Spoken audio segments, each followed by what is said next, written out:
I first met Dr. Luke online several years ago and was blown away by his passionate presentation about autism and anxiety for the National Autistic Society. By the way, Nina Griffiths has done a wonderful graphic about this. Following the NAS conference, I started reading as much as I could that Luke has written about autism and neurodivergence, including the book behind me. With more than 30 years working in the autism field, teaching at Sheffield Hallam University, advocating on behalf of autistic individuals, publishing numerous papers and books, and winning multiple autism-related awards, Luke strikes me as someone that demands our attention and our consideration. Dr. Luke Beardon, over to you. Oh God, listening to that, I kind of wanted to listen to myself. I was like, oh, who is this guy? I want to meet him. Oh dear, difficult one. Okay, so I wasn't going to start off by saying I never know how to start and I never know how to finish either, really. One of the things that I would suggest, by the way, this is all, it's not all opinion, not all just my opinion. A lot of it is based on research as well. But this is opinion, but I'm fairly confident that I'm right. You can disagree with me if you want to, but I don't think neurodivergent people are very good at looking after themselves, and I don't think neurodivergent people are very good at being kind to themselves. And I think I don't want to sound patronizing, but I think it's so important that the concept of kindness and self-kindness is taken on board. So during this talk, please be kind to yourself. If you need to opt out, if I'm talking about things that aren't very pleasant to hear, because we've got to be honest about these things, then just take some time for yourself. As Gail said, this is being recorded, so you can always come back. But I do think, I do wonder, for me, one of the most incredible things to learn, and it's a huge thing to learn, it sounds so simple, is that actually being kind to other people, which so many neurodivergent people hyper empathizing and be a parent, like Joe was saying, being a warrior, being an advocate, all of those sorts of things. I'm of the opinion that autistic people and other neurodivergent people make brilliant advocates for other people and terrible advocates for themselves.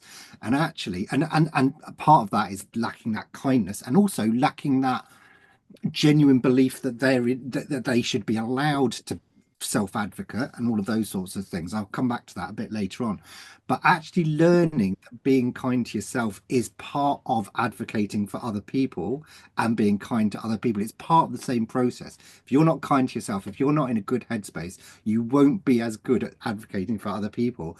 It's an amazing lesson to learn. All of a sudden you have that ability to allow yourself kindness in order to then share it with other people. Anyway, I don't know why I started with that, but there you go. I'm always I'm always in two minds as to whether to leave the chat open or to close it down. I'm not too bad at multitasking, but if somebody asks a really exciting question, I'll forget about my presentation and then I'll just crack on with. So I don't know. I know David very kindly is going to collate some questions, so maybe I ought to. Oh, I don't know. If you do ask me a direct question on the chat and I ignore it, then maybe I'll revisit that afterwards. Yeah, maybe I ought to close it down because otherwise I'll just get distracted by that. But if anybody does desperately need me to stop and if you want to put your hand up or whatever, I'm sure one of the moderators will let me know. Okay, so I came up with this concept. So, like I've put here a concept generated by Dr. Luke Beardon, just to make it clear that I have this. If you Google it, it probably doesn't exist. But the whole concept of neurodivergent epistemology, like where does perceived knowledge actually come from? Like, and I say I'm very, very clear in terms of using the word perceived, because certainly from an autism perspective, and my area of interest is autism. I will not say my area of expertise. I don't think anybody is an expert on autism or whatever. You can have expertise in an area, but it doesn't make you an overall expert. So I might have some level of expertise in some aspects of some areas of autism, but I'm definitely not an expert. But I think in terms of epistemology, I'm very, very much of the opinion that certainly within the autism field, and I would be, pretty confident to suggest this goes into the wider neurodivergent field as well, that an enormous amount of of perceived knowledge is ill-informed, misinformed, sometimes diametrically opposite to the actual truth of what the lived experience actually is. And that to me is unbelievably scary, because if we, by we I mean not the people in this virtual room, but society, are basing our practices on that misinformation, then we will almost by definition be getting it wrong. And I think that is currently what's happening. And that's why I'm absolutely, Joe will tell you, having done my course, obsessed with saying, right, we need to start off by demystifying the myths, by saying, look, what you are purported to believe, what you are purported to suggest, this is what autism is, or this is what ADHD, or whatever it might be. This is how people live. This is, hang on a minute, how accurate is that? Can we break that down? Just to give, I can't even remember what I've put in terms of my presentation, but so okay, yeah, I'll come back to that. Just in terms of autism, like autism theory, if we just do a very, very, very quick synopsis, I'm not going to give you a synopsis of autism theory, but a synopsis of a critique of autism theory. So back in 2007, Rogenden and Mitchell wrote a fantastic paper going, okay, well, what does theory mean? What makes good theory? And I've done some work on also what makes good theory, and Dr. Nick Chown's done some good stuff around what makes good autism theory. But Rogenden and Mitchell said, right, well, good autism theory should, I mean, I like things in sets of three. So the fact they came out with three criteria is great. They said, you know, good autism theory should be able to tick the boxes against specificity, uniqueness, and universality. In other words, the theory should be able to explain the phenomenon. It should be unique to autistic people, and it shouldn't be shared by other populations. No autism theory in terms of modern day mainstream theory, none of them meet any of the criteria. So if we're going to believe in that set of criteria, and I think they're reasonably robust, then and it's very easy to prove that none of the main theories meet those criteria, like not a single criterion. So if we believe on the one hand that they're a good set of criteria, and then we recognize that no single theory actually meets them, why are we basing autism knowledge on those theories? Like, it doesn't make any sense whatsoever. The diagnostic criteria, I think it's relatively easy to look at the diagnostic criteria, both in the DSM and in the ICD, and recognize the links between how we as a society are defining the criteria for clinicians to diagnose, which is a horrible word, but I'll come back to that, autism and ADHD, and autism certainly within the context of this discussion. And it's very easy to see where the links are with that flawed autism theory. So literally, the very building blocks upon which we understand things like autism are flawed, like the actual building blocks. We need to break it down completely and start all over again. And if any of you are more interested, come on my course. I could talk about, but that isn't the nature of this particular talk. So I ought to keep on track. But feel free, obviously, to ask questions later on. So where are we now? So this is just like, so I've put there all mainstream theories around neurodivergence and very medical model deficit based, and nobody seems too worried about it. So the concept of neuroaffirmative is so embryonic, and I'm sure, again, well, I'm not sure, but I'm assuming not specifically in this virtual room, but elsewhere. So going back, sorry to spotlight you, Joe, but like that example you gave before the recording started. So I'd apologize to anybody who loves this phrase. If you've met one individual with autism, you've met one individual, like, it's fantastic, like absolutely of its time, like Dr. Stephen Shaw, of its time, absolutely brilliant. I'll just share a little quick story. I was doing a keynote in Cork, and I mentioned this. It's the first time I'd ever mentioned it, because I was sort of musing over it and being at an autism conference, and I was getting really stressed. I was like sometimes when you speak at conferences, it's almost like a debrief. It's like, oh, this is my therapy for the next hour. I could just go, this is everything's wrong with the world, and I can go away. Oh, that was nice. Anyway, so I said, look, you can't go to an autism conference these days without somebody coming out with that quotation, and everybody or most people going, yay. So it's a quotation that people come out with at autism conferences. Oh God, I haven't listened to, I don't know if anybody's already said this. Oh God, Several people, Luke, several people. Oh, Okay. Don't Uh, worry, carry on. We're all um, listening. We're all look, listening. look, look. I cannot offend you if you've said this because I didn't know that you'd done it. And please just like I'm probably in the wrong anyway, and you're probably anyway. My point being, people come out with it and they people say it as good practice, and it is genuinely like it's amazing of its time.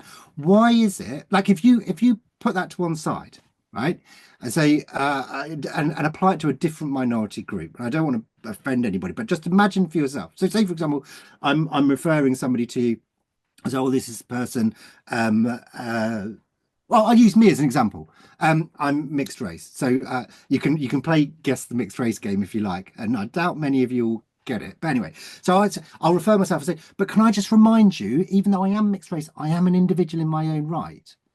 You'd be horrified. You'd be like, that's just basically racist. That's ridiculous. That's an awful thing to say. Why in this day and age do we feel the need to remind ourselves autistic people are individual human beings? Like, and then we see that as good practice. Like, it scares me that we are so far behind in terms of our understanding of autism that it is still seen as good practice. It's it gives me goosebumps. I'm like, how can that be? Like, how is that still legitimate? Like, genuinely, the idea that just because you happen to be autistic, that somehow makes you the same as everybody else is so far removed from reality. Why do we have to keep? And then we've got things like Autism Awareness Day or week or why do we need to be aware of a whole group of individuals? We know they're around. Like this awareness, it's just, and I'm not saying that these are bad things or we shouldn't be celebrating the knowledge transfer and all of those sorts of things. But come on, the term diagnosis I have massive issues with. I love language. Like I genuinely do. I arrived at somebody's house, this amazing young person that I was doing a load of work with, and I was really annoyed. Like I'd driven through Sheffield, and I don't know if any of you are from Sheffield. Anyway, in Sheffield it may be the same elsewhere. I don't know. There's one particular supplier of skips. And you can't drive through Sheffield without seeing this particular thing of skips. And there's never an apostrophe on the side of the skips. It's got the person's name, so and so skips, and there's no apostrophe. And I was so annoyed. I was like, I couldn't think straight. I turned up. I was like, look, before I get into like what we're going to talk about, I'm just going to. And honestly, they were giggling away. They said, one day I'm going to write a biography of you, and I'm going to call it "Apostrophes Have Feelings Too." And I think that's a gorgeous idea for a biography of somebody. Language does have meaning and it's incredibly important. Why are we talking about diagnosis with the very clear connotations of you need fixing? That's what, if you look it up, and I've done it, I mean, there are different varieties of diagnosis, but the main purpose or the main etymology of the term diagnosis, the word diagnosis, is to seek something that requires fixing. That's what we're saying when we make a self-referral for a diagnosis. If you go on, I won't mention particular websites, you can find them for yourself. If you just type, how do I refer my child for an autism assessment or myself, it will say straight away, most authorities require a GP referral. Why do we go to GPs? Like, it's a rhetorical question. I'll answer it for you. We go to the GP to find out what's wrong with us and to get it fixed. So again, it's that subliminal message, this gatekeeping around. And by the way, I know I'm on record, but and this is just my opinion, so don't complain about me. I don't understand why you need a GP referral. Like, what's wrong with self-referral? Like, just get rid of that gatekeeping overnight. The number, and this is absolutely true. And I know because people are kind enough to share their stories with me, and not a week goes by.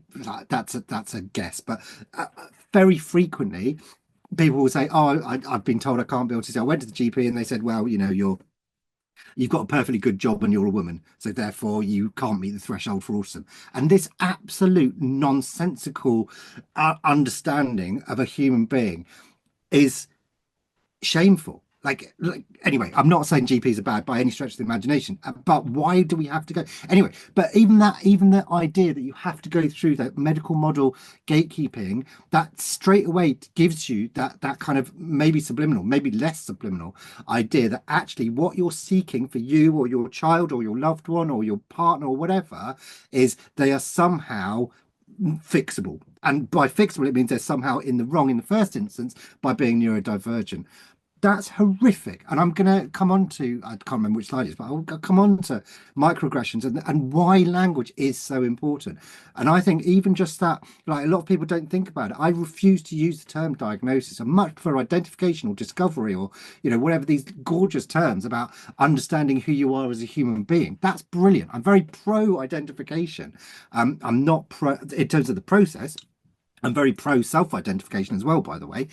All these people go, oh, if we allowed autistic people to decide that they were autistic, everybody would be saying, would they?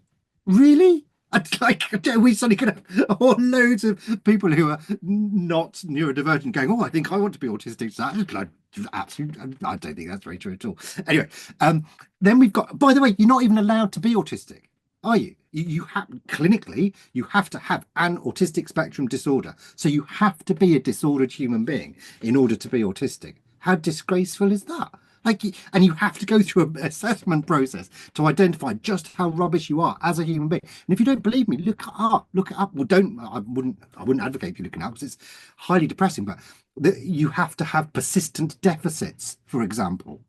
You have basically, it's not, it doesn't take much scratching beneath the surface to identify in terms of the autism field that to be autistic, you have to be a lesser human being compared to some wonderful norm. That's essentially what the DSM is saying. You have to be rubbish compared to somebody else, and you have to be quite significantly rubbish compared to somebody else. That's just like, what message are we giving to an entire population of human beings who are part of a natural variation of neurodiversity? And it is as simple as that.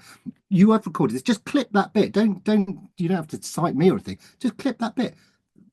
The autistic population, neurodivergent populations, are just a natural variation of neurodiversity. That's it. And then all of those neurodivergences are within medical model. Mate, why? Why is autism in DSM and ICD? Why is it in a diagnostic manual for mental disorders? Nothing to do with being a mental disorder, nor is it in terms of international classification of diseases. Why have we not got a clinically recognized manual of neurodivergences that is either neuroaffirmative or neuroneutral, like just honest, where we can have things like, going back to autistic burnout, definitions of autistic burnout, and they can be defined properly, autistic-led, defined properly, but not in a negative, pejorative manner. Why can't we do that? It seems nonsense or nonsensical to me that we haven't done. And I will try and get a bit more positive, but in terms of where we are now, so ethnocentricity. Oh, God, I've even gone down the etymology route there in terms of ethos and centricity. Anyway, don't need to worry about that. But basically, you'll know all this. But very quickly, ethnocentricity is that idea that there are populations, cultures, whatever groups where you're the one in the right, basically. And we know this. Well, there's examples of ethnocentricity going on right now, let alone historically. But you'll all be able to think of concepts of ethnocentricity. You've got religious ethnocentricity. Our religion is the right one. If you don't have that religion, you need to drop yours and join ours because we're the right way of doing it and you're the wrong way of doing it. And from that came the pathology paradigm, certainly within the idea of neurodivergence. And neuronormativity is basically the neuro component of ethnocentricity. So neuronormativity is basically saying, it follows the pathology paradigm that says basically there's a good way of processing information, neurological processing, and if you differ from that, i.e. if you are neurodivergent, then you are somehow less, and you're the one that needs change, you're the one that needs fixing, you're the one that needs to join in with everybody else, and until that, we are going to look down on you. That's basically what neuronormativity is. And then you've got the incredible neurodiversity paradigm, which is basically saying, now hang on a minute, there's Nothing wrong with being neurodivergent. Going back to like being neurodivergent is just part of neurodiversity. That's what it is. It's very real. Being neurodivergent, just as real as anything else, but it shouldn't be segregated as somehow you are. Just because you're a minority group doesn't make you a lesser human being. At the moment, at this moment in time, and again, I'm talking specifically about autism, but I'm pretty sure you could relate this to all types of neurodivergences, of which there are many. By being labelled as autistic, you are seen by society as being lesser. And if you again, it doesn't take much to look at autism. Going back to what I was talking about in terms of epistemology, just looking up some of the theories in terms of you have to have a deficit in this, and of course, famously, there are some that essentially are saying you are this particular, if you like, skill is what makes people human, and autistic people lack that. So that literally saying being autistic is somehow being less than human, which is just A, vile, but B, it's just not true. Like it's just not true. So see, going back to epistemology, we should be challenging these things. Now, by the way, I ought to have qualified. I'm not. By the way, if you see me keep looking up there, it's 'cause that's where my clock is. I'm not sort of ignoring you lot. Anyway, you're probably not that bothered. Where was I? Oh yes, I'm not acknowledging, or I should acknowledge that being neurodivergent is often not invariable, but often incredibly disadvantageous. It's not easy, right? And it's not easy because the world is not made up for you. It's not easy because you're neurodivergent. And I absolutely, genuinely believe that. And sometimes parents say, well, you clearly don't know what it's like. I don't know how these people know my background, but anyway, my child has a really difficult time. And I go, that's not because of the nature of your child. It's because society is not supporting your child or you or whatever in the way that suits that child. You can't treat autism in isolation and make the erroneous assumption that being autistic or being neurodivergent is inherently bad. It's just categorically not true. And then this concept of microaggressions and being exposed to these sorts of things on a day-to-day basis is part of, I believe, why autistic people have long-term trauma, why there is such a high risk of autistic burnout, suicidality, suicidal ideation, being in prison, and all the negative things that we know that living as a neurodivergent person, you're more at risk of being exposed to. And it's not because you're neurodivergent. I'll come back to that in a bit, but this is part of it, and it's quite an insidious and invidious component. That's why I like shouting about it to anybody that will listen. That's why it blew me away when David first contacted me and said, we're going to allow you to talk about this stuff, because I think it's so important. And it's also so easy, I think, to change. It doesn't cost anything to go through whatever narrative you have in your school or in your clinic or in your therapy room or whatever and go, we're going to completely change the narrative to be neuro affirming. Or if we're not allowed to be because we have to abide by DSM because we are clinicians, but we can also have a paragraph going, despite the fact that I have to abide by this set of criteria, our belief is that being autistic is a natural variation of neurodiversity. We do not buy into the medical model. Like that makes such a difference to the experience of being neurodivergent in terms of trusting in the system. Anyway, that's a different presentation altogether. I might be able to come back to that in the Q&A if possible.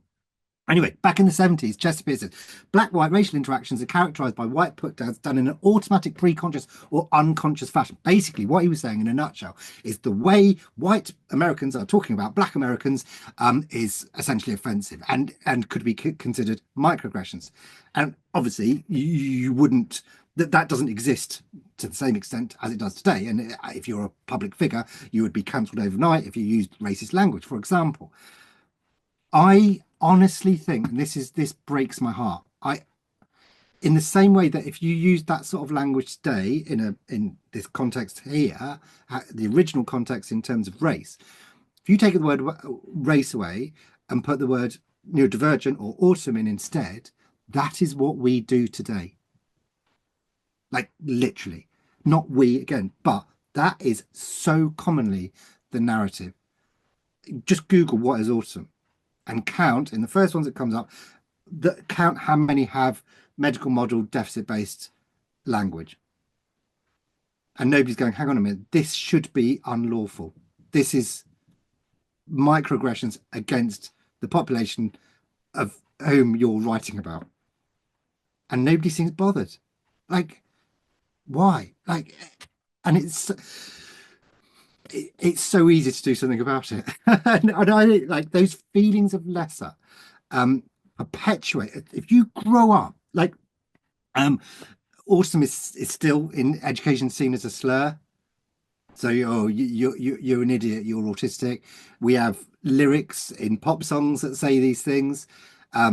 That so often in terms of the narrative you see in the media and so on and so forth, have these hints, if you like, or microaggressions that again, I don't think it's done in a negative. It's not. Some of them are obviously purposeful, but mostly they're not deliberate. It's just that is the narrative. That's what people think. That's just how people have raised.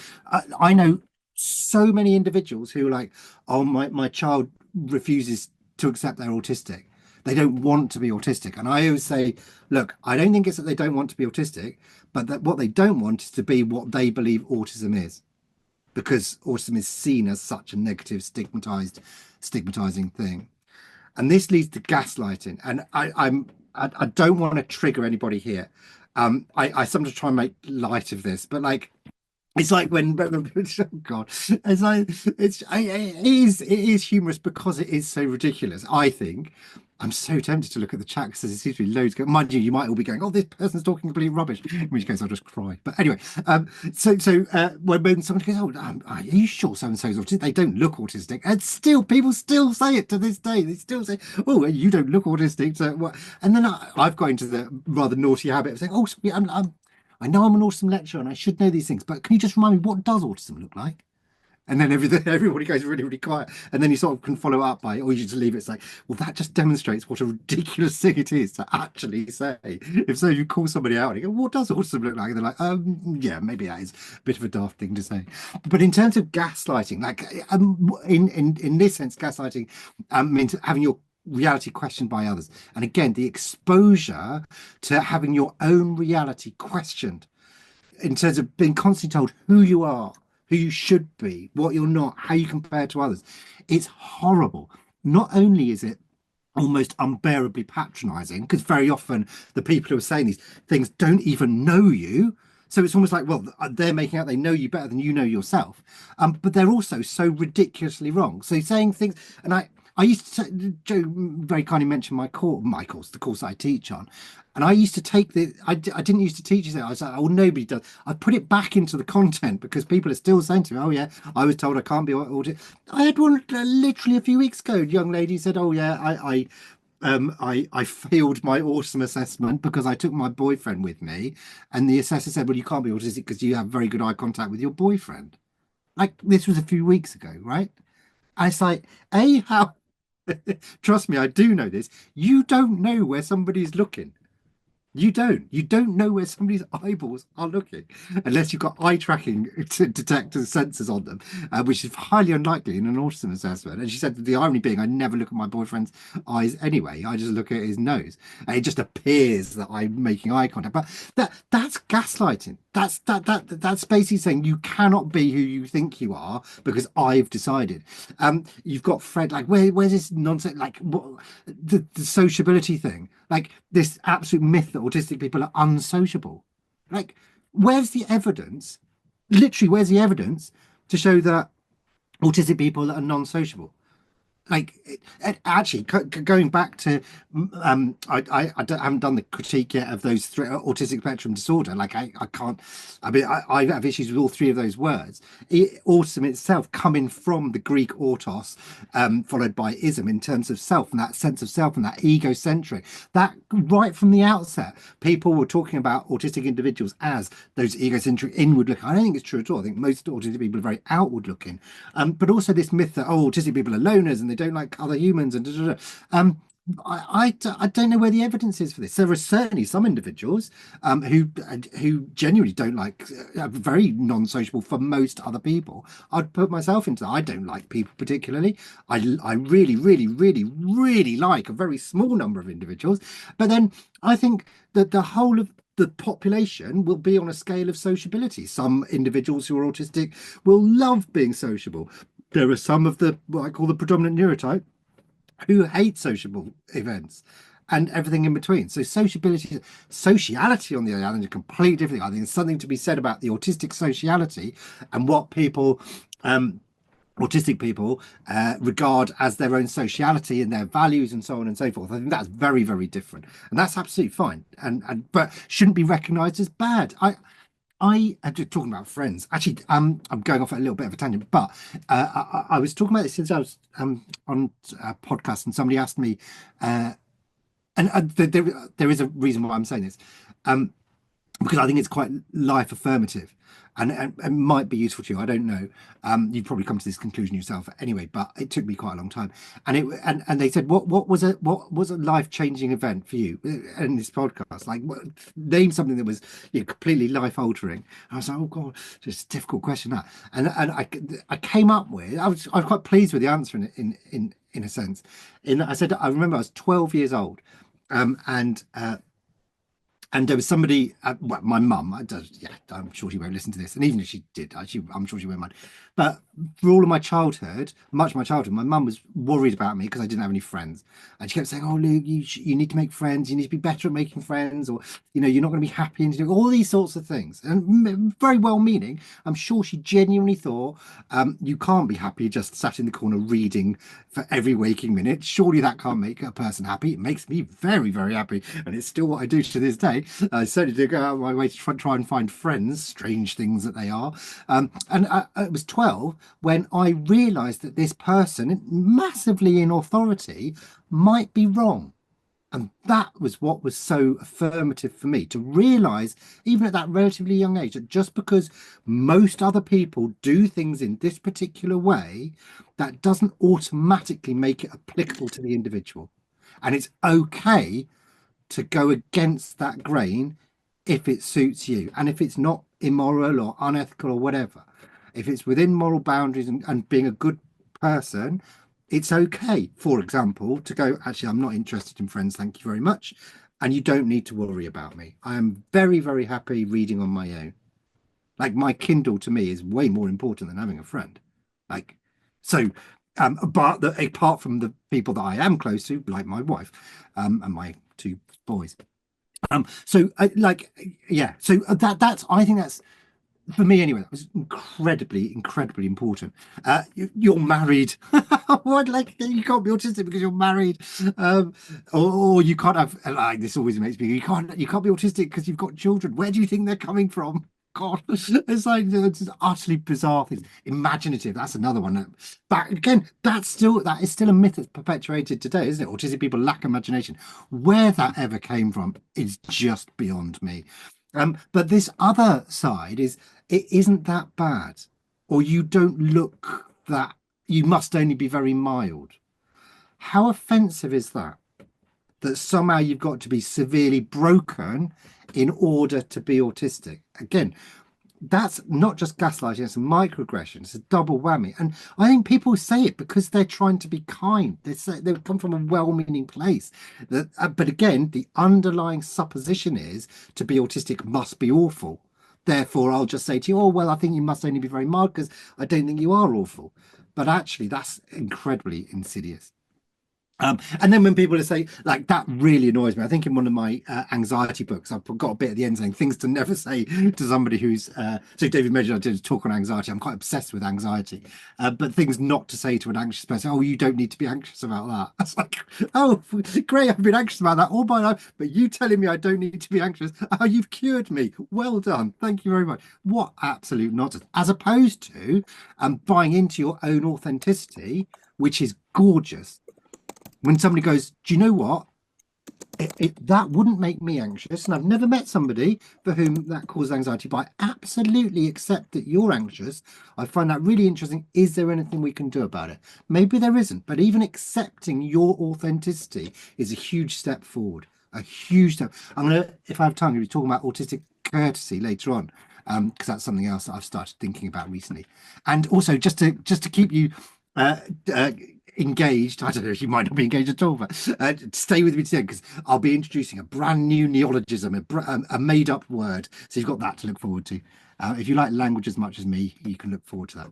Oh, so masking and Wittgenstein's line. So I was really interested in talking about earlier, talking about autistic burnout. Oh, one more person does something in the chat and it'll be up to 45, and 4 plus 5 is 9, which is 3 threes. So I shall look forward to that. Anyway, so is there such thing as autistic masking? So if I'm doing teaching like about autism, hey, so 45, right? Nobody ask any more questions unless we can get it up to 99.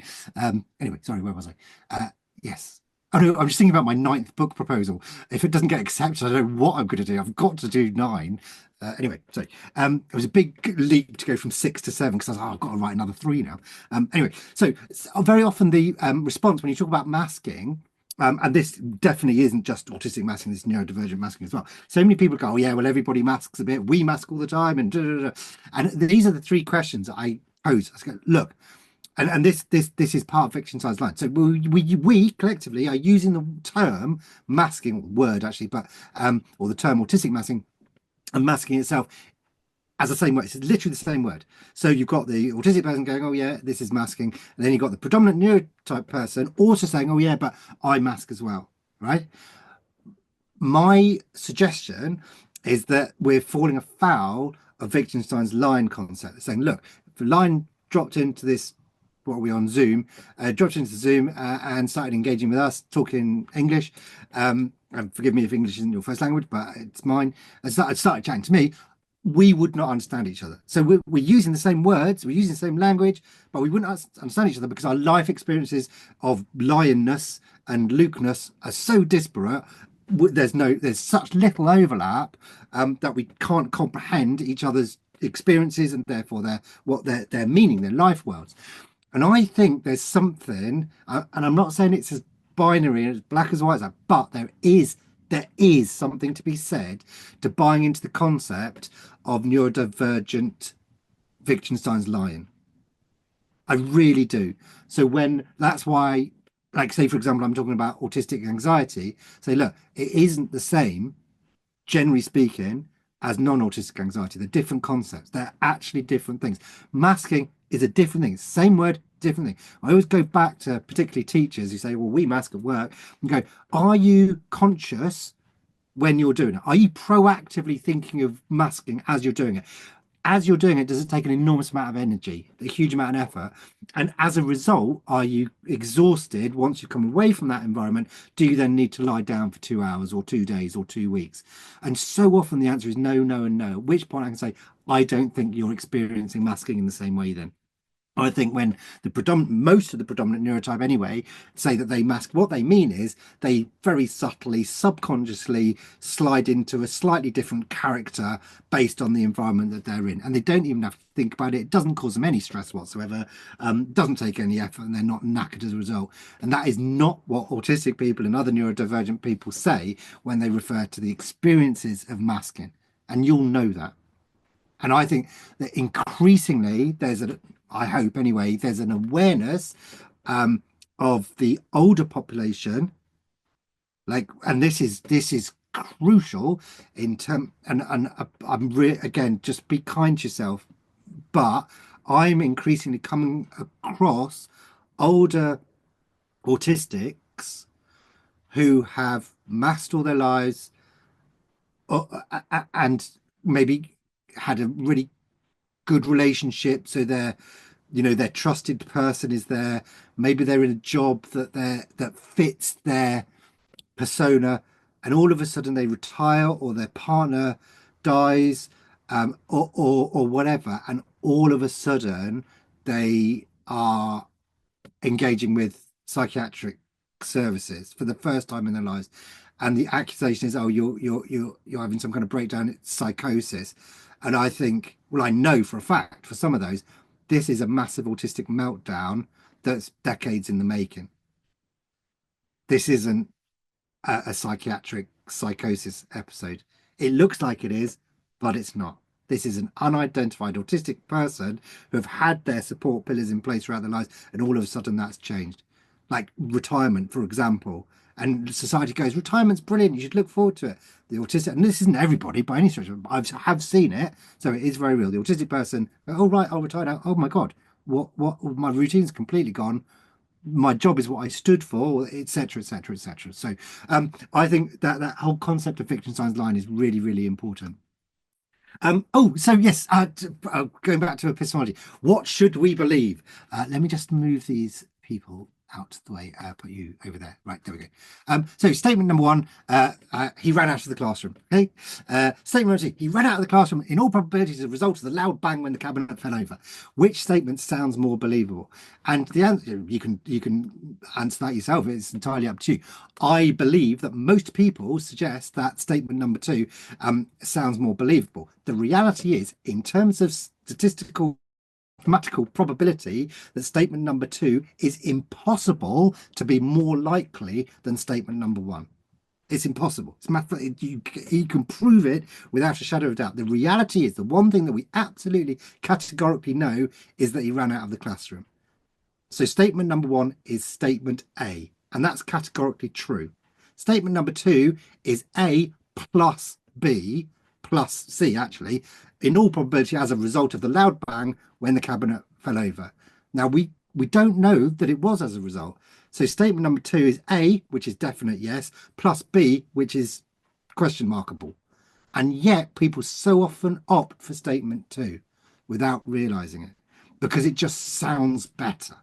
And that really worries me in the neurodivergent field, because there's too many narratives about, oh, that sounds really plausible. We've got to start testing what people actually mean, just because they sound believable.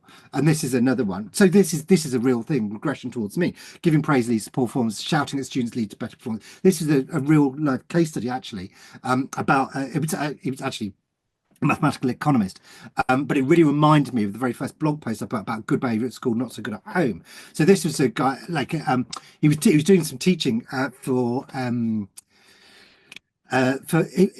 was doing some work with aviators who were in charge of teaching people how to fly airplanes, in particular taking off and landing. And this guy was saying, look, you shouldn't shout at your students, basically. It's not a very kind thing to do. And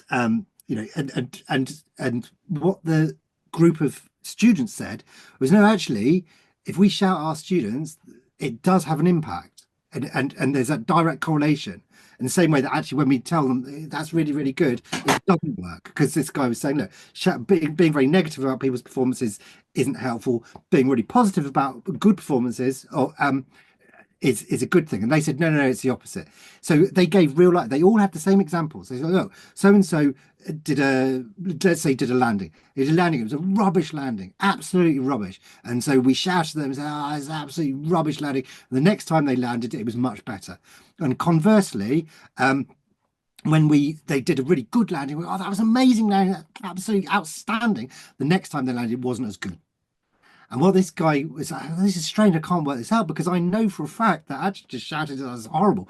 And then he came up with this concept of regression towards mean. So, but obviously, if you're a 7 out of 10 most times, and then all of a sudden you're a 10 out of 10, the likelihood is the next time you're going to be back to a 7 out of 10. In the same way, if you're a 7 out of 10 and you do rubbish landings and you're 2 out of 10, the next time it's a regression towards the mean. You're going to go back to what is your average over and over again. And it's that correlation between A plus B doesn't always equal C. And this good behavior at school, not so good at home, was, I wrote that years and years ago. It doesn't matter why I wrote it, but so many parents are saying school doesn't believe me when I tell them that my child is really struggling at school, because the behavioral side of things, the children having meltdowns not at school but at home, and they don't believe there's a link between the two. And actually, it's far too simple to say, oh no, the child's having a meltdown at home, therefore the problem is at home, as opposed to understanding, no, the problem is at school, and they're just building, and it's only when in their safe space at home that they're able to display these or have a meltdown. By the way, oh no, I can't say this on record. You'll have to ask me when we stop recording. I wrote about it. I don't think it made it into a book. I think my publisher said, oh, that's too gross. Anyway, so yes, I won't say that. I'll tease you with that. And then problems of narrative. Oh yeah, the speed of exponential. You know all about Villala, the guy who invented chess, and then the Sultan that he invented the game for. So the Sultan was like, I want to give you a reward. So he said, okay, what I would like you to do is have 1 grain of wheat, and I think it was wheat per chessboard for the first square on the chessboard, and then double it to the next one, then double it to the next one, and double it to the next one. And then when you get to 64, presumably 64, then that will be my reward. And the soldier was like, well, that's pathetic, that's rubbish. Well, he didn't realize, there's this concept of the speed of exponential growth, that by the end of the chessboard it'd be the size of a small mountain. It's actually an incredible gift. Now, the reason I point that out in terms of the narrative is that so often autistic children and adults, actually, I think, and you can correct me if you don't think this is the case, not just autistic or neurodivergent, they are judged on the last thing that has what perceived to have triggered them. And people go, oh God, yeah, they had a meltdown because of that. What about all the things that led up to that? It's like when people go, oh, I went out last night, oh, I got really drunk, I was violently ill. It was just that last whiskey. Yeah. What about the 9 pints you had before that? Might that have had something to do with it? If you'd have missed out all of those and just had a whiskey, you'd have been all right.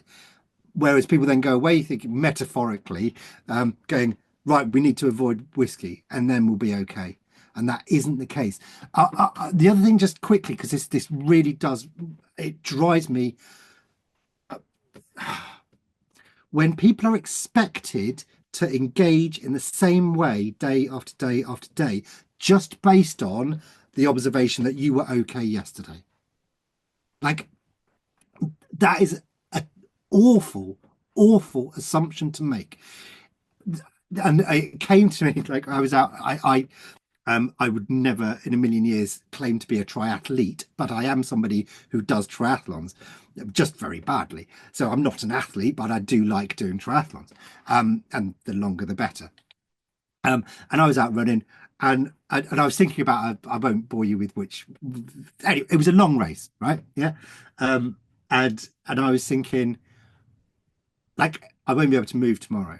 Like I've been out on the road or in the water and down the road collectively for like 15 and a half hours. So tomorrow I'm not going to be able to. And it suddenly occurred to me, like, if I said to somebody, oh yeah, yesterday on a Saturday I did an Ironman triathlon, and I'm laid on the couch, they're not going to go, well, why don't you do another one today? Well, I assume they wouldn't anyway. They'd absolutely appreciate that I was physically knackered. Why don't we afford that same courtesy towards autistic children?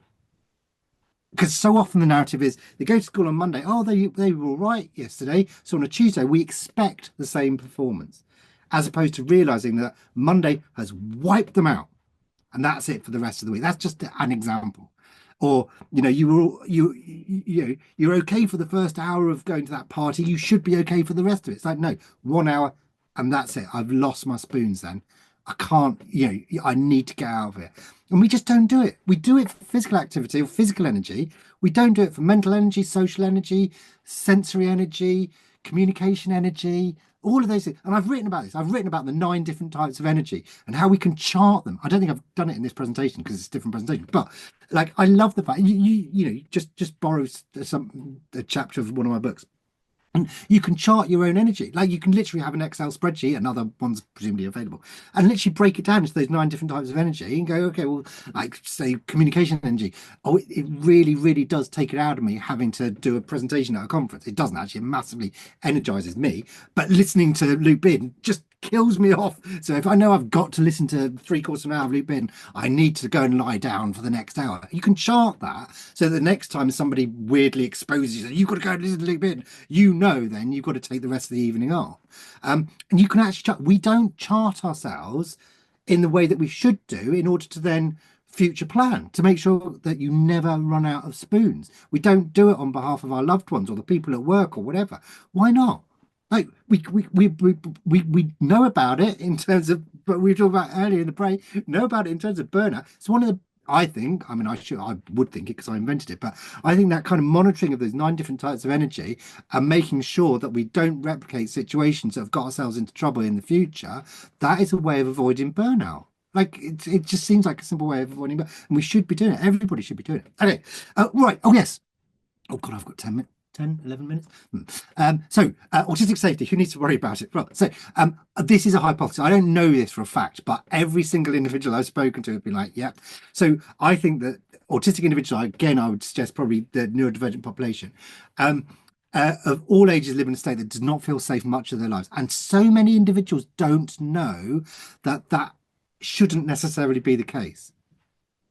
And yet you talk to non-autistic people and go, when was the last time you felt unsafe?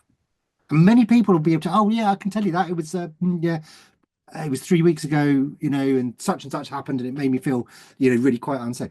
So you remember that because it was so significant to you. Whereas you talk to many neurodivergent people, and I'm apologies if this is you, but often the narrative is, well, as soon as I go out the front door, or whenever I wake up, or whenever somebody phones me from a withheld number, which is a common occurrence.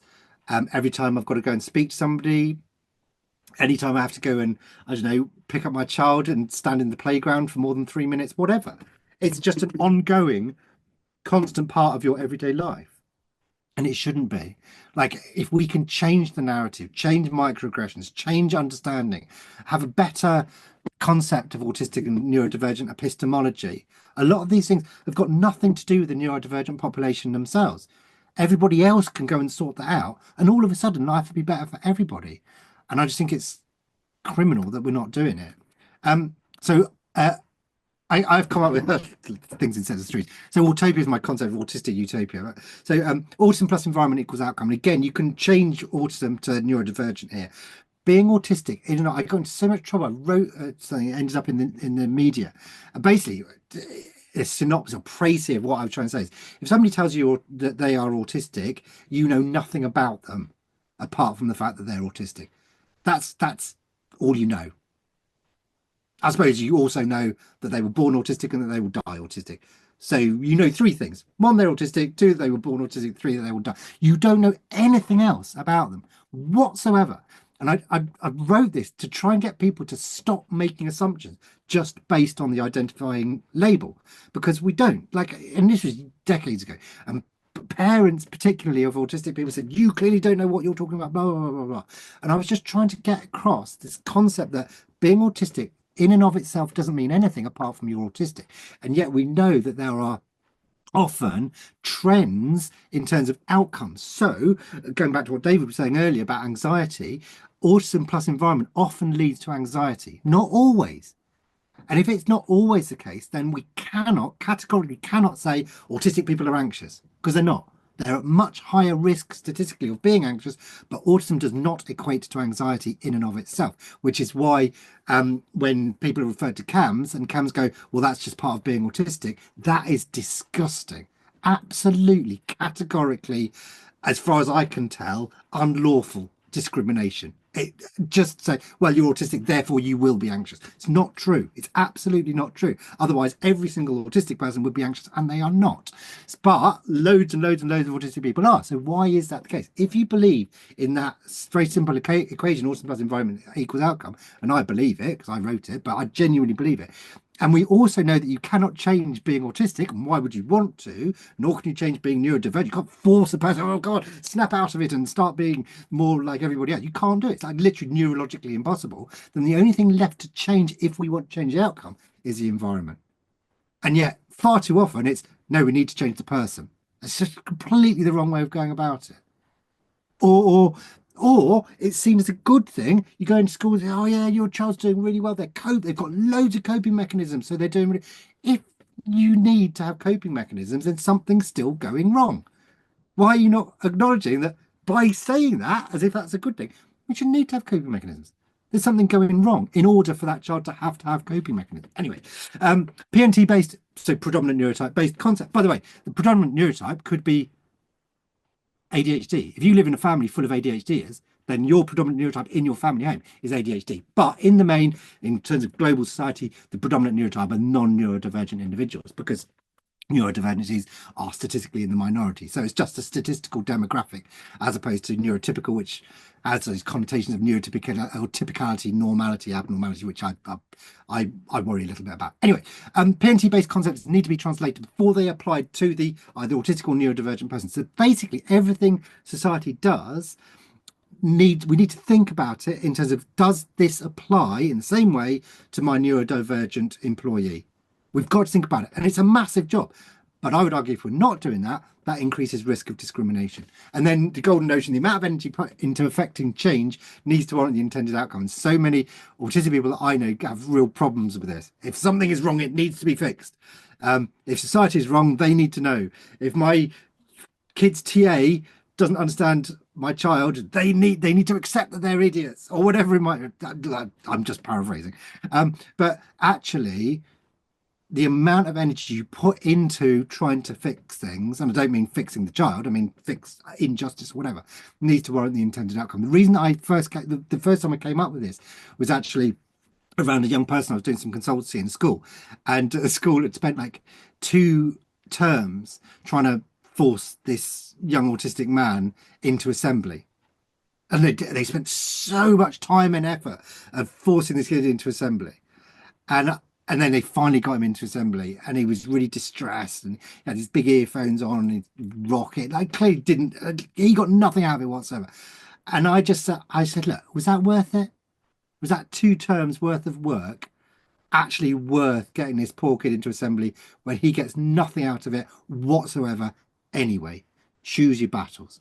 I've just expanded on that autism plus environment equals outcome, just in terms of breaking it down. So one of the key components in terms of the environment is one's autistic self or neurodivergent self. And I think this is one of the most exciting, incredible things you will ever be involved in, if you're lucky enough to be involved in, either with yourself or somebody else, is learning about who you are, your own authenticity.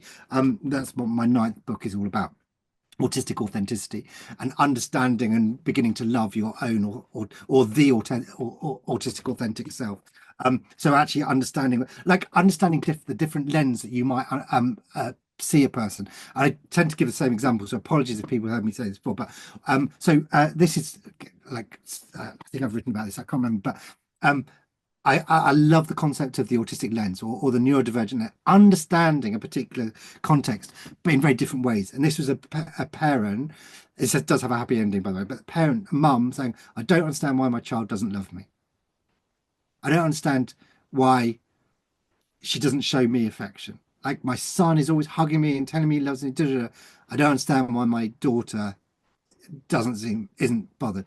And then you've got the child's voice saying, I don't understand why mummy doesn't realize that when I stand that close to her and put my head that close to her shoulder, that I would never do that to anybody else in the world. That's how much I love her. And it just gets me every time that if we judge a neurodivergent individual through a non-neurodivergent lens, we will get it wrong. I genuinely think that. So understanding one's authenticity or your child's authenticity is huge. And then obviously everybody else, sensory society, and so on and so forth. Yes, I told you I'd come up with a neologism, scrupulosity. So scrupulosity is a made-up word. I made it up. It is in a book that's been written that hasn't been published yet, and it's based on the concept of scrupulosity, which is essentially religious guilt. So people just feeling inherently guilty but unjustifiably, like they don't need it. Now, I think scrupulosity is autistic guilt, and every time I've mentioned this to audiences of autistic people, they're like, oh my God, like that feeling that whatever's gone wrong, it's my fault. And that constant, oh, sorry, no. And I think that comes from a lifetime of microaggressions, of being told that's a stupid thing to ask. don't do it like that. You need to be more like, so always feeling that you are actually in the wrong, which is why understanding your own authenticity is so important in terms of going, no, I'm not in the wrong. It went wrong, but that wasn't my fault. And trying to grow generations of human beings who never have to suffer from scrupulosity. And then the concept of autistic courtesy. Sorry, I know I'm running out of time, but so again, I absolutely love this. And again, talking to the very embryonic thing that I've been thinking about, but again, so many people that I've talked to have been like, "Oh my goodness, never that's never occurred to me." And some of it, I'm very conscious that at least one of my students is here, but um, like for my new, so say for example, I was just writing some stuff yesterday, for a new cohort of students, and I was reading it, I was like, oh yeah, and I've got a section saying, um, it is in person. You're not expected to attend. If it's too anxiety inducing for you to attend, then we'll arrange something else. If you do want to attend, rest assured there'll be no icebreakers, no group work. You won't be expected to ask questions in front of anybody else if that makes you feel uncomfortable. You can ask questions. You can email me directly and I'll check my emails. So there's all these other alternatives before I've even met my students, many of whom will be neurodivergent. And on doing that, so many people have got back in contact with me saying, nobody's ever done that for me before. Nobody, ever. And my students are mostly mature students. And so I've come up with this idea of autistic courtesy. You can't say this is good practice for all autistic people, but acknowledging that being neurodivergent might mean that you might need to do things slightly differently. Even that level of courtesy can lead to feelings of safety. Going back to that concept of autistic safety. Actually, I might be in safer hands here than I ordinarily feel. And I think to me, that's absolutely gorgeous. And you will know it. I can almost guarantee there'll be people listening to this going, yeah, I've never encountered neurodivergent courtesy ever. And that breaks my heart. And actually, the predominant neurotype, like, what are you on about? Like, because life for most of the non-autistic or non-neurodivergent populations, things are there laid on the plate anyway, and it's not a us or them thing in any way, straight imagination. And then zero tolerance for apologizing for one's own self. So like going back to burnout, I'm in a group, and this is not my idea. I wish it was, because it's absolutely brilliant, but this group, I think I said something. I said I wasn't able to do that because I was and someone said, no, in this group you're not allowed to apologize for your disability. That's who you are. You can explain that this is the reason why you're not allowed to say sorry for who you are. I just burst into tears. I was like, that's wicked in a good way. That's amazing. And then risk-free spaces. And this was, I won't go into this actually, certainly not at the end of the presentation, but it was a group of very, very, very vulnerable individuals who were able to talk about things that they in the group said, we've never been able to say this to anybody else, certainly not in therapy. Why is this case? And then we came up with this concept that this is a risk-free space. Nobody in this space is going to think negatively in any way, shape, or form about you discussing or disclosing these things. And quite astonishingly, I'm almost exactly to time. I think I should have said, yeah, oh God, that's terrible. I think I was asked to speak for an hour, and then there's supposed to be like half an hour for Q&A or discussion or whatever. So I wonder whether when I was presenting about a relational way of supporting autistic young people, I was trying to convey, I suppose, the significance of autism being a relational experience and therefore therapy needing to take a relational approach. And that fits perfectly, like you said, David, with Luke's equation, which I have ingrained in my head already. And I really, I guess I'm not wanting to put Luke on the spot because you're not a therapist, absolutely, and it is our place to advocate. But we need to advocate with people who can have influence to support autistic people to be helped in a way that's helpful and to stop this pattern of therapy being invalidating and re-traumatizing and leading autistic people to feel more and more helpless and more broken. So I guess that's why I'm so passionate about systemic, and I ask these questions. Like I said in the chat, I know you know Kieran, and I've had this conversation, and he's very excited to talk together about what this means for autistic people and how this is really quite a different approach to therapy, to the individual, focus on the person, which can be quite invalidating of an autistic 100%. experience. I would say, yeah. I'm guessing massively overestimating the fact that anybody would listen to me, but I 100% need educating. Like, I love being educated. Like, it's frustrating. Yeah, well, anyway, I was going to say something that sounded horribly arrogant, but no, I love learning new things, particularly things that I can then share that might then influence better practice within the neurodivergent field. I love it.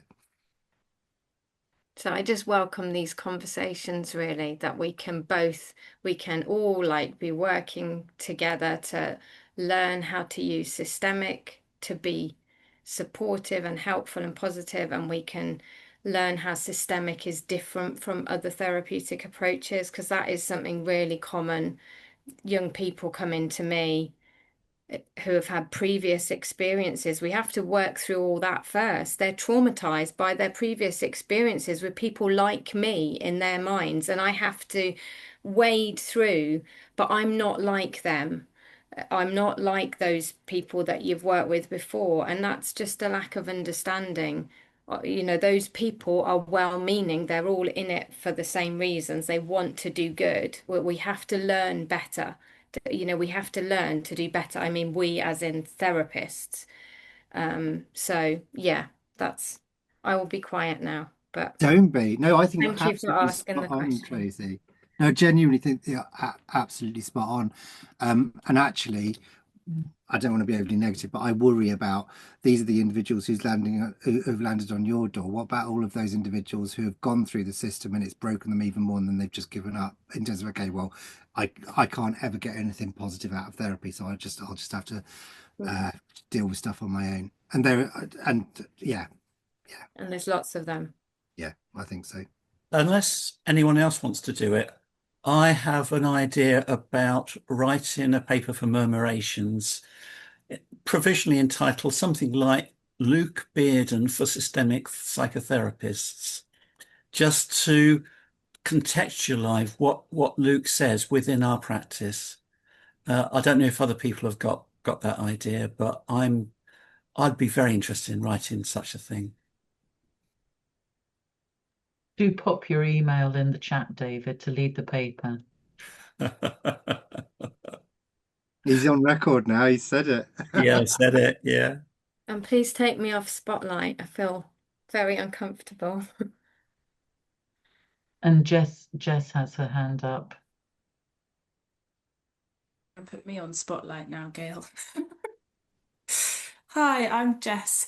I just wanted to kind of jump in a little bit with this conversation. I had a few things and I might have lost a couple of them now, but maybe they'll come as I start talking.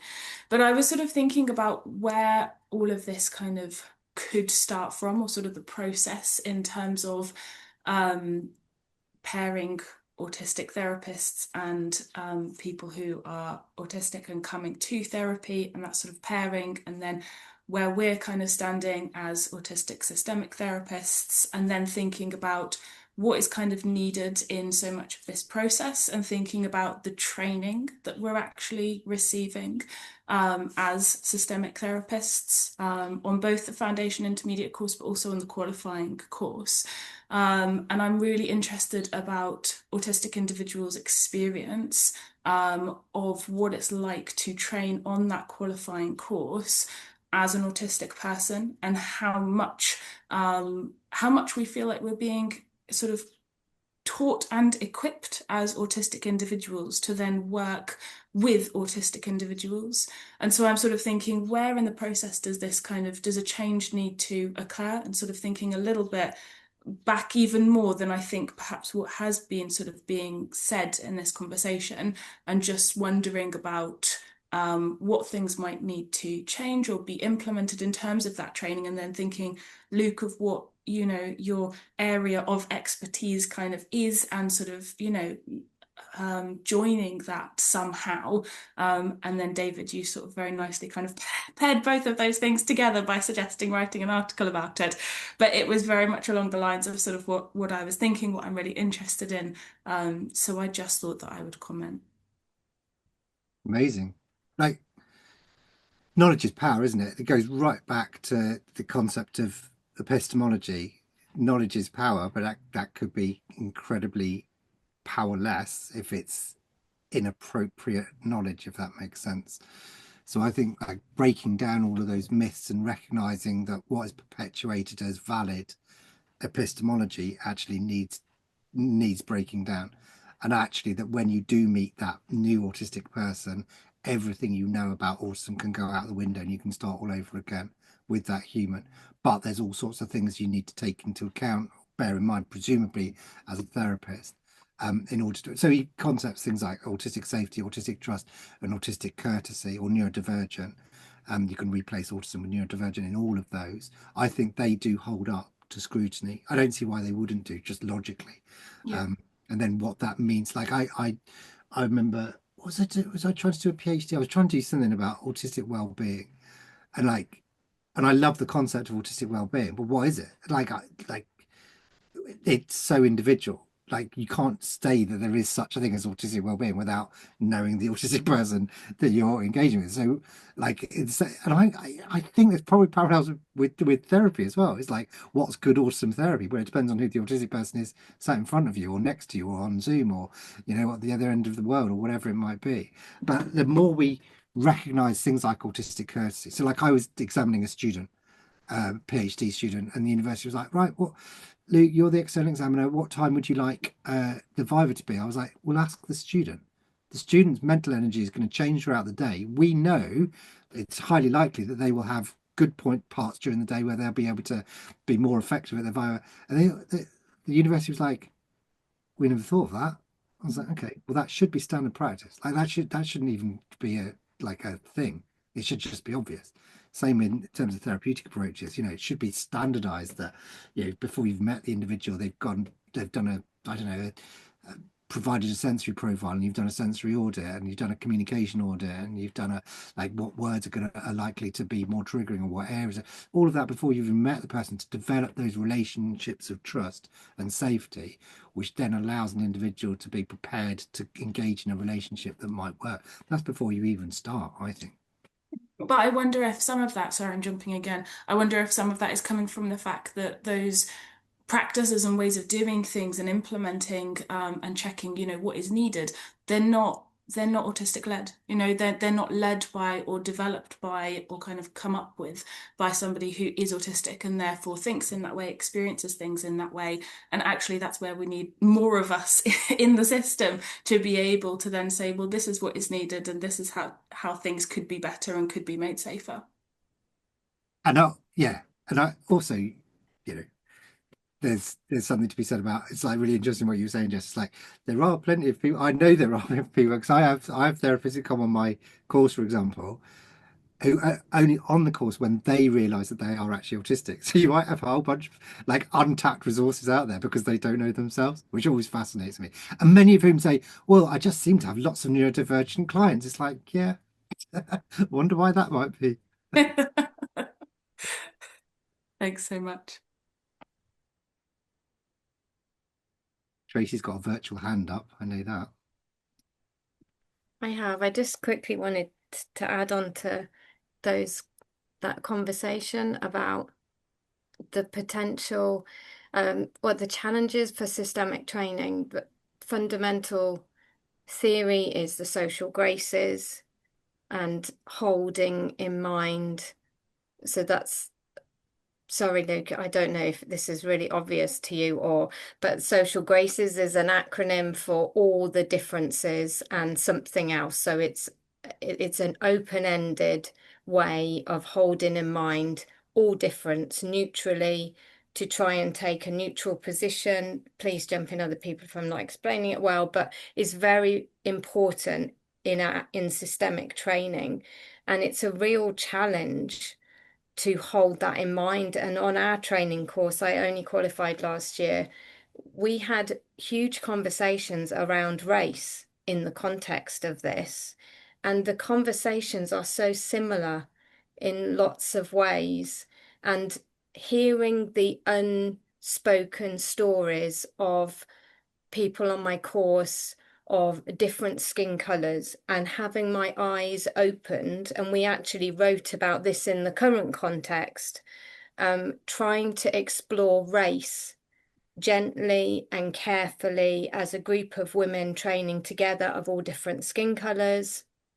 And it takes me back to my daughter saying, you know, she is autistic. I wish I was a different skin color, because then at least I could make sense of why people treat me the way that they do. And now that's a horrible statement about the difference of skin color, but it also connects with this. One of the other elements of the graces is, this is John Burnham's, that he talks about what's visible and what's invisible, and brings that into the therapy room. What do we talk about? What do we not talk about? What isn't even in our awareness? And so I think it's these layers of exploring difference that really kind of give systemic such potential. We don't always do it right by any means, and certainly training courses struggle with it. I think it was Jess, that point's really important. How do we support neurodivergent students? And that covers all kinds of experiences, but there's potential. The theoretical basis is there. It underpins everything that we're taught and trained. So yeah, I guess that's again my sort of passion for systemic and trying to do things right and trying to get this different ideas, therapeutic approaches kind of out there, as laying a good foundation for this sort of work. I wonder And whether it's something that's incredibly intangible around culture. Like I'm fascinated with the notion of inclusion. I get asked to do sessions on inclusion, say at the university. I say, look, I can tell you what I do that I would regard as inclusive practice. You could go and do that. That doesn't make your course inclusive, but there is such a thing as inclusive culture, which is more likely before you even know who's with. So going back to race, like in terms of race courtesy. So I was doesn't matter, but I was engaging with the DfE the other day about the national curriculum and how to make it neurodivergent affirmative or neurodivergent friendly. We were talking about race as well, about the fact that there's research to demonstrate that it's very subtle, but like the microaggressions towards, for example, Asian students, because teachers will refuse to say their surname because it's too difficult for them to pronounce, so they'll just use initials instead. And compared to the white Joneses and Smiths, that's very subtle but very clear put down, because culturally people still haven't bought into race culture. Or even like the Olympics. Olympics, somebody did a narrative analysis on commentators' use of words in gymnastics, and for the black gymnasts it was all isn't she strong, and all the whites, isn't she elegant. It's like, again, it's very subtle but culturally completely inappropriate. And I wonder whether, it's completely intangible. I don't know how you like develop that culture of inclusion, but I think longer term that's surely like presumably the way to go. I don't know, but you guys are way more expert than I am, so. Can I jump in before the break? Oops, sorry, that's Gail speaking. Is that all right? I don't know if you're asking me. 100%. No, I think I'm looking at David, but David wouldn't know. Of course. That him. I just wanted to jump in and say I don't personally feel qualified as a white person to talk about race in the broader sense of Black and global majority people, But if I speak from my own experience as a Jew, as a lesbian, as a gobby feminist, then I think I would say there are some important distinctions, because between the different groups, and not in a competitive way, but in a temporal way in terms of transgenerational histories. So as a queer person, my people have been persecuted over generations, but I'm not a member of those communities, and the generations are more recent, and the discourses within the recent profession of psychotherapy, psychiatry, and othering, or that, you know, sort of sometimes it stretches as far back as killing the witches. That's the gobby feminist, the different women, the whatever it is. But sometimes, you know, the transgenerational stuff is much more longer term and entrenched and diverse in terms of persecution of Jews over generations, murder, and all the rest of it, moving them on, and then being part of that community.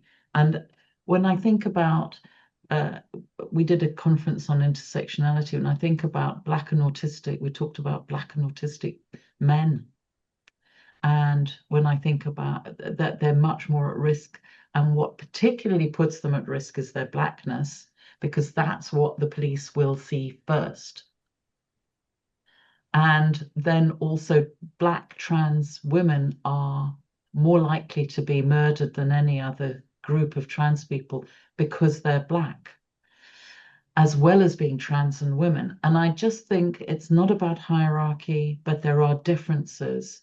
And I just wanted to flag that, because they're not all equivalent. And yeah, they're different in different ways. So just wanting to just trouble that a bit. Okay, thank you, Gail. Right, thank you very much, Dr. Luke Beardon. It's been an absolute pleasure to listen to you again. However, I just want to share with everyone the opening sentence of one of your co-written papers from March this year. It's just a wonderful sentence. And the sentence is, "The beauty of humans is that every single one of us is unique." Dr. Luke Beardon, many thanks for your passionate words of wisdom today. Thank you. Let's unmute ourselves and say something so that there's some audibility here, albeit cacophony. Thank you. Yeah. Thank you. Thank you. That was amazing. Thank Really you. inspiring. Thank you.